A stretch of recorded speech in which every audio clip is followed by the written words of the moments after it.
ابو سعید خدری رضی اللہ تعالی عنہ نے بیان کیا کہ ایک دفعہ رسول کریم صلی اللہ علیہ وسلم نے خطبے میں فرمایا کہ اللہ تعالیٰ نے اپنے ایک بندے کو دنیا اور آخرت کے رہنے میں اختیار دیا کہ وہ جس کو چاہے اختیار کرے۔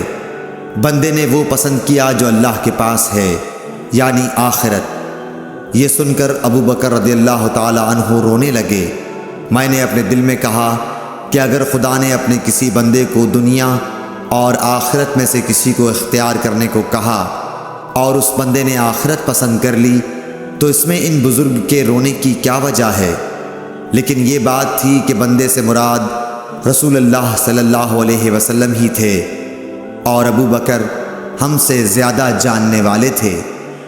حضور صلی اللہ علیہ وسلم نے ان سے فرمایا، ابو بکر آپ روئیے مت، اپنی صحبت اور اپنی دولت کے ذریعے تمام لوگوں سے زیادہ مجھ پر احسان کرنے والے آپ ہی ہیں، اور اگر میں کسی کو خلیل بناتا تو ابو بکر کو بناتا، لیکن جانی دوستی تو اللہ کے سوا کسی سے نہیں ہو سکتی۔ اس کے بدلے میں اسلام کی برادری اور دوستی کافی ہے۔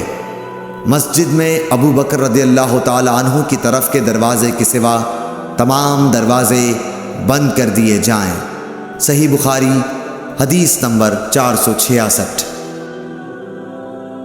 حضرت عبداللہ بن عباس رضی اللہ تعالی عنہ سے روایت ہے، انہوں نے بیان کیا کہ رسول اللہ صلی اللہ علیہ وسلم اپنے مرض وفات میں باہر تشریف لائے، سر سے پٹی بندھی ہوئی تھی۔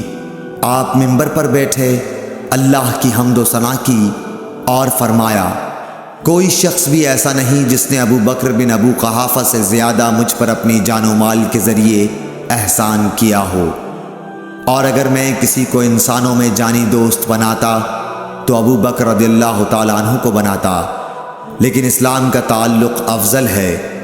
دیکھو ابو بکر رضی اللہ تعالی عنہ کی کھڑکی چھوڑ کر اس مسجد کی تمام کھڑکیاں بند کر دی جائیں۔ صحیح بخاری حدیث نمبر 467۔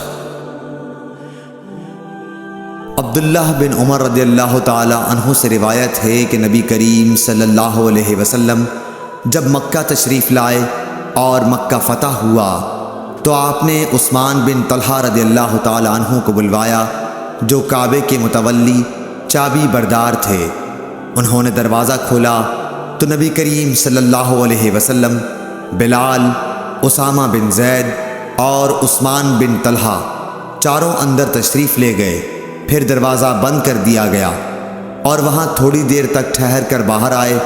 ابن عمر رضی اللہ تعالی عنہ نے فرمایا کہ میں نے جلدی سے آگے بڑھ کر بلال سے پوچھا، کیا حضرت صلی اللہ علیہ وسلم نے کعبے کے اندر کیا کیا؟ انہوں نے بتایا کہ حضرت صلی اللہ علیہ وسلم نے اندر نماز پڑھی تھی۔ میں نے پوچھا کس جگہ؟ کہا کہ دونوں ستونوں کے درمیان۔ عبداللہ بن عمر رضی اللہ تعالی عنہ نے فرمایا کہ یہ پوچھنا مجھے یاد نہ رہا کہ آپ نے کتنی رکعتیں پڑھی تھیں۔ صحیح بخاری حدیث نمبر 468۔ سائب بن یزید نے بیان کیا کہ میں مسجد نبوی میں کھڑا ہوا تھا، کسی نے میری طرف کنکری پھینکی۔ میں نے جو نظر اٹھائی تو دیکھا کہ حضرت عمر بن خطاب رضی اللہ تعالی عنہ سامنے ہیں۔